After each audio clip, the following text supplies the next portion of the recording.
भगवान को कोसेगा, भगवान से लड़ेगा, भगवान के सामने रोएगा, गिड़गिड़ाएगा, फिर कभी भगवान से माफी मांगेगा, भगवान को प्रलोभन देगा कि मैं भंडारा कराऊंगा, कि मैं वैष्णो देवी जाऊंगा, कि मैं इतने का भोग लगाऊंगा।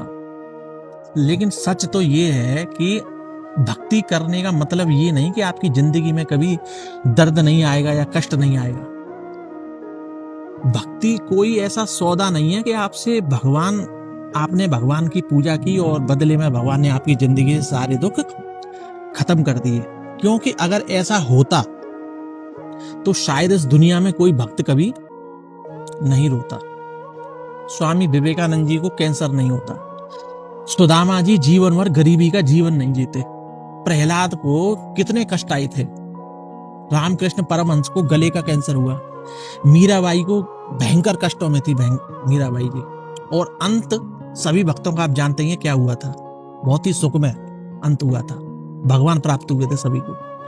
तो कहने का मतलब ये है कि कष्ट में, दुख में भक्त रोता है, टूटता है, बिखरता है, कभी कभी अकेले में भगवान से शिकायत भी करता है, भगवान से लड़ता भी है। फर्क सिर्फ इतना है कि वो अपने दर्द से भागता नहीं है, वो अपने दर्द को भगवान के सामने समर्पित कर देता है, रख देता है। जिस इंसान का दिल भगवान के करीब होता है ना, उसका दिल अक्सर बहुत ज्यादा इमोशनल, संवेदनशील हो जाता है, और संवेदनशील इंसान खुशी को भी गहराई से महसूस करता है और दर्द को भी, इसीलिए उसका दर्द दिखाई दे सकता है। लेकिन याद रखना, बाहर से रोता हुआ इंसान हमेशा अंदर से कमजोर नहीं होता, और अगर वो रोएगा भी तो अपने रब के सामने, अपने भगवान के सामने रोएगा। कभी कभी उसकी आंखों में जो आंसू होते हैं वही उसकी आत्मा को टूटने से बचा रहे होते हैं। और शायद यही वजह है भगवान ने भक्ति को दुख खत्म करने का कोई रास्ता ही नहीं बनाया, बल्कि दुख के बीच इंसान को संभालने का रास्ता बनाया। जब पूरी दुनिया कह दे अब कुछ नहीं हो सकता, तब अंदर से एक आवाज आती है, मैं हूं, तू बस चलता रहे।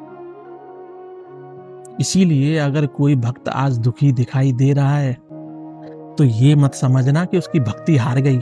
हो सकता है वो अपने जीवन की सबसे बड़ी लड़ाई लड़ रहा हो और भगवान उसके साथ खड़े हों। समझ रहे हैं?